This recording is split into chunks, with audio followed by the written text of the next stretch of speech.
Salam jemaat yang dikasihi Tuhan. Di kesempatan ini kita akan kembali bersama di dalam belajar firman Tuhan.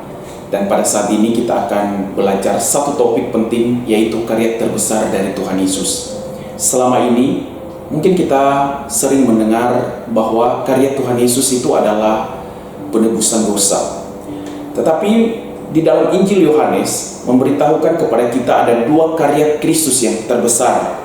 Saya akan membacakan Yohanes pasal 1 ayat 29 dan ayat 33. Pada keesokan harinya Yohanes melihat Yesus datang kepadanya dan ia berkata, "Lihatlah anak domba Allah yang menghapus dosa dunia."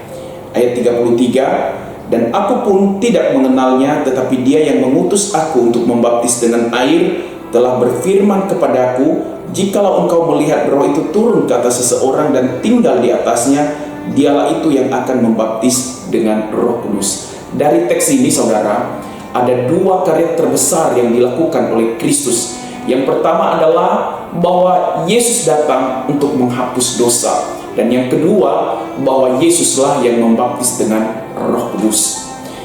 Dua karya Tuhan Yesus ini menjawab kebutuhan paling mendasar dalam kehidupan kita manusia. Bahwa Yesus datang untuk menghapus dosa dunia, untuk menjawab kebutuhan manusia, yaitu seruan akan pengampunan dosa.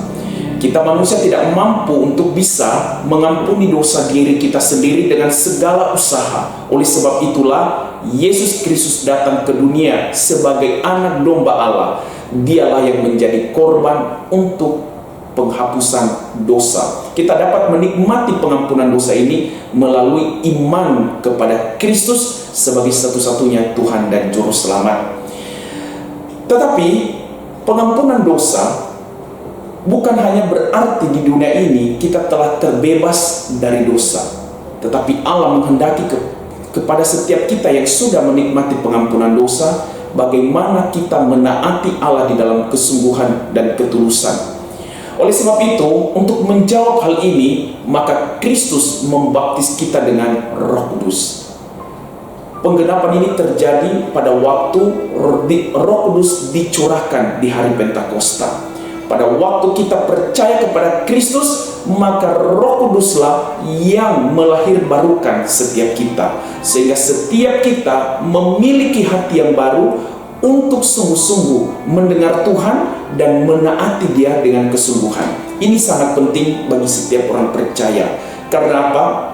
Karena sesungguhnya Allah tidak hanya menghendaki kita di dalam dunia, kita datang kepada Dia di dalam iman, tetapi dalam setiap hari kita kalah di dalam segala pencobaan, sehingga dosa terus menyeret kita ke dalam berbagai-bagai perbuatan yang jahat. Yang Allah kehendaki bagi kita adalah bahwa kita datang kepada Dia di dalam iman lewat Kristus Yesus, dan sekaligus dalam kehidupan sehari-hari kita menaati Allah, sehingga ketika kita menghadapi pencobaan, kita selalu terus dibimbing oleh Allah untuk memenangi segala pencobaan-pencobaan tersebut. Mengapa ini penting? Karena sesungguhnya kita dipanggil oleh Allah dan tinggal di tengah-tengah dunia ini bukan hanya sekedar kita telah bebas dari dosa, tetapi sekaligus mempertontonkan kasih karunia Allah di tengah-tengah dunia ini. Oleh sebab itu, saudara-saudari yang dikasihi oleh Tuhan, Kristus telah menjawab kebutuhan mendasar bagi setiap kita. Kita dapat menikmati pengampunan dosa melalui iman kepada Kristus Yesus sebagai Tuhan dan Juru Selamat satu-satunya. Dan melalui iman itulah Roh Kudus melahirbarukan kita dan terus memenuhi kita hari demi hari, agar kita menikmati kemenangan melewati segala pencobaan demi pencobaan dalam hidup kita.